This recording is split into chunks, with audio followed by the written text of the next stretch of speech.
Hello children, today we're out here in this dry foresty habitat in search for trapjaw ants. Now, there's a lot of different kinds of trapjaw ants here where we are right now, most of which are invasive, but the species we're looking for is the native Florida trapjaw ant. And we're trying to find a trapjaw ant for two reasons. One, to see what the mechanism of that biting is, that famous trapjaw bite. And two, to show the importance of native ant species in these endangered ecosystems like the Florida scrub. So let's see what Ollie could find. While the rough-nosed trapjaw ant, or Odontomachus ruginosus, has become basically the dominant trapjaw ant species in southeast Florida, it is unfortunately an invasive species.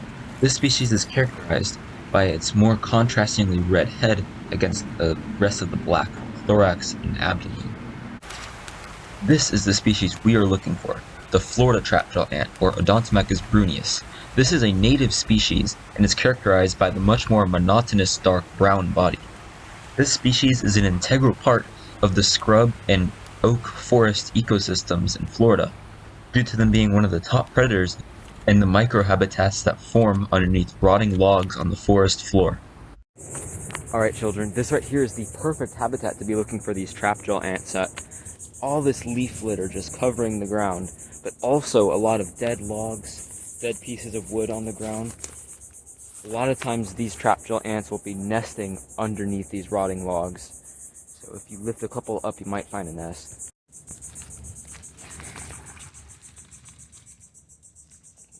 Little beetle larva. Not seeing any ants though.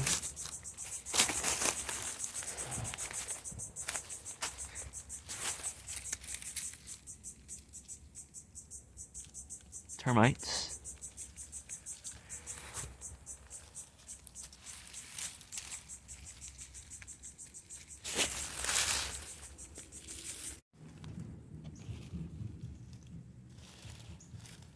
Oh, that's cool. While not our target species, this right here is an incredible species of trapjaw ant called Anachetus mayri, or the mayor's lesser trapjaw ant. While this species is unfortunately not native to Florida, they are not nearly as destructive to the environments as Odontomachus ruginosus are, because there's no native species with a similar niche. This species is much smaller than our target trapjaw ants, and for that reason I'm afraid to pick it up with forceps or else I'll injure it, so we're not going to do the test with this little guy. We'll still have to wait to find a much bigger one. But for now, let's just appreciate this gorgeous, rarely seen secretive ant. I actually just decided to pick up this Anachetus mayri, and as you can see, no attempt to bite me with those powerful jaws or sting me with that stinger at all. As you can see, just very calmly walking around my hand just like I'm part of its subterranean life. Despite their menacing name and appearance, trapjaw ants are basically harmless, not only because they can do little to no damage to a person, but also because of their subterranean lifestyle. Encounters with these little guys are pretty rare. Alright, I'm gonna let this gorgeous Anachetus mayri back into the wild, and let's see what else we could find out here. Hopefully, we get what we're looking for.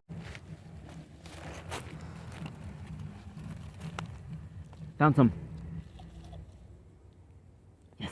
Yes, got one. This is what we were looking for.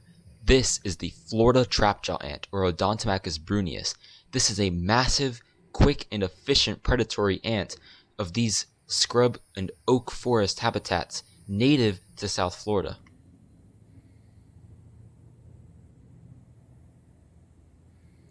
Alright, so you can see I got her onto the forceps right now. You can see her moving. She's quite a small little ant, but if you look real close, you can see those jaws moving. It actually is taking quite a while for her to do the full-on snap.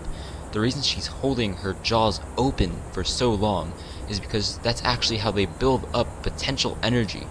Plus, always having your jaws open makes the movement inward quicker.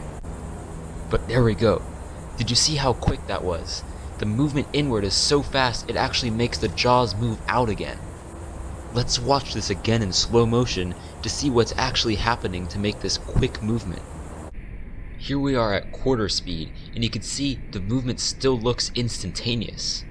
Research done on this very species, Odontomachus bruneus, shows just how they could do this. Not only do they have two spring-loaded tendons on each side of their face that mechanically pull the jaws shut as quick as possible, they also have big muscles in their face that they could use to control the movement of the jaws, so the movements are not completely unpredictable.